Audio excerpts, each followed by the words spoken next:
Hi, everyone. I'm Heather Wen, a retired nurse practitioner and the founder and practitioner at Arizona Healing Alternatives. I'm passionate about you knowing what your healthcare options are. So stay tuned for this aha moment.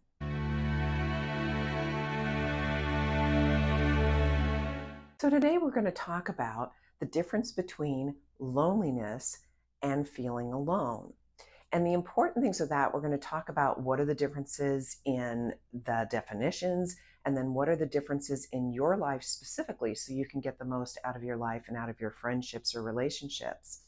And I think what we're going to do is start with talking about many people, and especially over the past few years, and at all times, many people feel very isolated and very alone.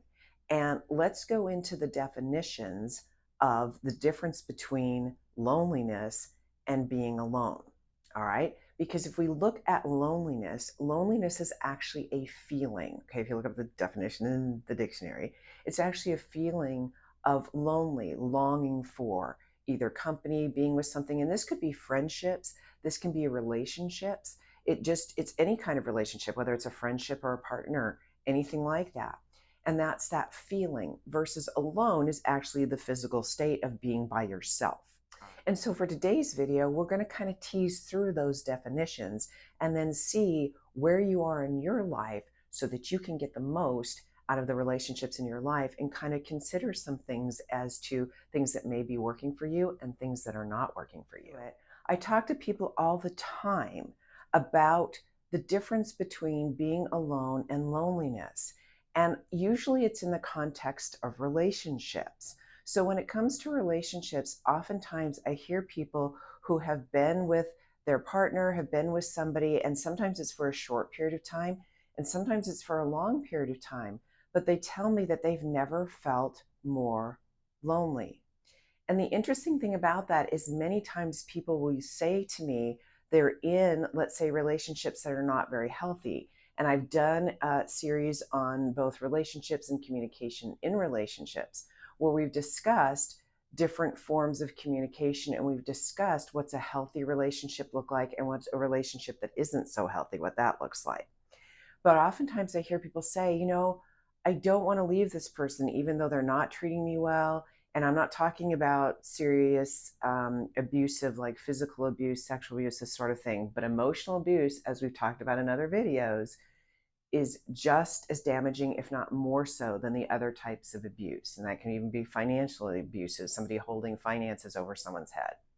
So oftentimes I'll say, well, I don't want to give up this relationship because I don't want to be lonely, or I don't want to be alone. And I'll say to that person, well, when you're with this person, are they your cheerleader? Do they lift you up?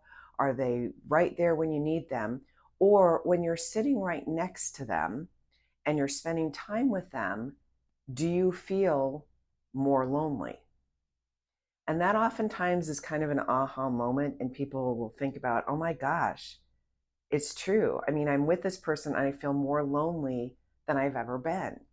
And oftentimes what I'll tell people is, now, relationships can ebb and flow, and that doesn't mean that your partner is, or even a friendship, that they're ever going to be everything to you at all times. That's not what I'm talking about. What I'm talking about is, by and large, when you're with them, is the relationship such that it's unhealthy and you feel more lonely? Because I tell people, if you're alone, okay, so let's say you've let go of unhealthy friendships, unhealthy relationships, that sort of thing. And if you're actually alone, which I think is a big problem in our society anyway, because many people are very lonely and are by themselves. And I really encourage those people to get some help, please, either for counseling or other things, anything that prevents you from making contact with other people. I would suggest that you do get help for that in whatever way that works for you. But ultimately, if you have let go of unhealthy relationships in your life and you're sitting there alone by yourself, oftentimes I tell people, isn't that a more hopeful state that you will work on having people in your life, friends in your life, people in your life, relationships in your life that are more meaningful for you? Because there's hope of that. There's actually some hope in that, even when you're alone. And it's okay when you're alone to feel lonely, because that can be used as a motivator if you want to make those contacts with other people, to get out there and do that and work on some really healthy relationships.